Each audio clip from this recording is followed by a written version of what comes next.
エコモマイ。このチャンネルではフラのこと、ハワイのこと、福井県福井市にある私たちのスタジオのことなどを楽しくお伝えしています。ハワイの文化や精神について一人でも多くの方に興味を持っていただけると嬉しいです。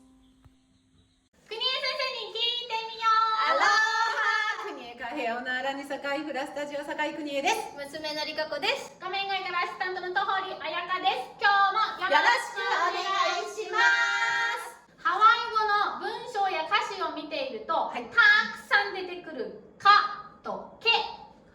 今日はそのかとけについて先生方に教えていただきたいと思います。おお、そのハワイ語はりかこ先生だ。いやはい、もうそこは私は喋れません。うまくいける言えるかな。まあいいけどかとけ意味で言うとあんまりないっていうのが英語やとあとかザとかのそのザの方の意味にザなんか字。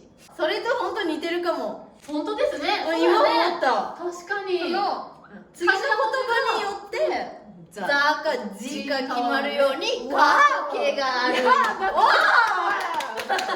変えてました。わかりやすい例えです。そうなんかね特定されてるかされてないかなんですよね。特定されているものが定冠詞で、特定されていないものが不定冠詞と呼ばれてあとかになるんですね。そうそう、これもよくそべられてるね。偉い。はいあで言うとやっぱりへになるのね。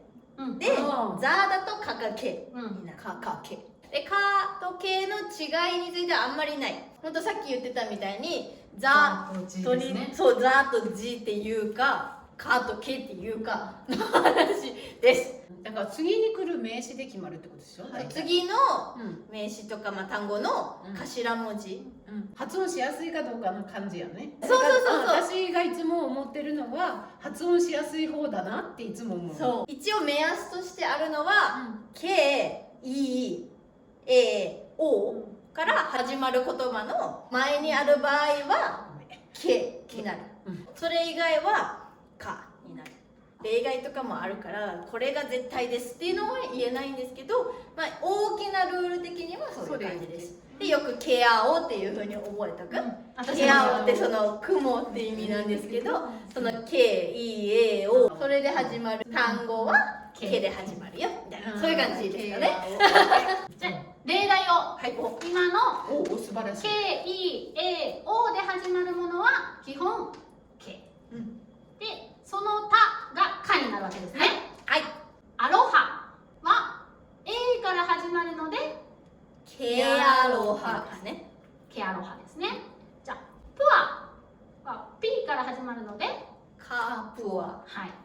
リコ L から始まるのでカリコカイ K から始まるのでケカイマヌ M から始まるのでカマヌこれ言ってみると案外聞きなじみがあるね。ケアロハ、カポア、カリコ、ケカイケカイ、カマヌ。フラの曲をよく聴いてると自然とどっちか分かってくるようになるのかなとも思います。で、ちょっと難しいのがアーイナとかの大きながついてる。そうなんですよ。発音的にはあーから始まってるのでKをつけたくなるんですけれども、スペル的には大きなが前についているのでカアイナになるんですね。そう、あーはちゃんとカッコついてる。アイナじゃないですよ。アイナって言ったら食べるものになっちゃう。だから大きなも文字の一つっていうふうに考えた方がいいのかもしれない。そうですね。しっかりCの一つなんですね。これも例外があるので、例外はもう覚えるしかないんですかね。覚えるしかないです。匂い。あーは沖縄なんですけれども、ケアラ。ケアラになります。それ沖縄なくてもケアラになる。アラはバンジで。でもどっちもケって覚えておくとそれはいいかもしれないですね。そんな感じで例外もあるので絶対こうだとは思わないでください。あと注意するのが直後の単語が名詞、普通名詞で定冠詞の場合っていうことですね。あとが動詞になったりするとまた違う文法になるから今日の話は当てはまらない。またその後に来る名詞が今単数の場合のみの話をしてるんですね。そうです。名詞が合はこれまた別の話なので、今日は定冠詞であって単数の場合の名詞のみのお話ですよ。理解していただければと思います。ありがとうございます。それでは今日はこの辺で最後までご視聴いただきありがとうございました。チャンネル登録ポチ、グッドボタンポチ、どうぞよろしく。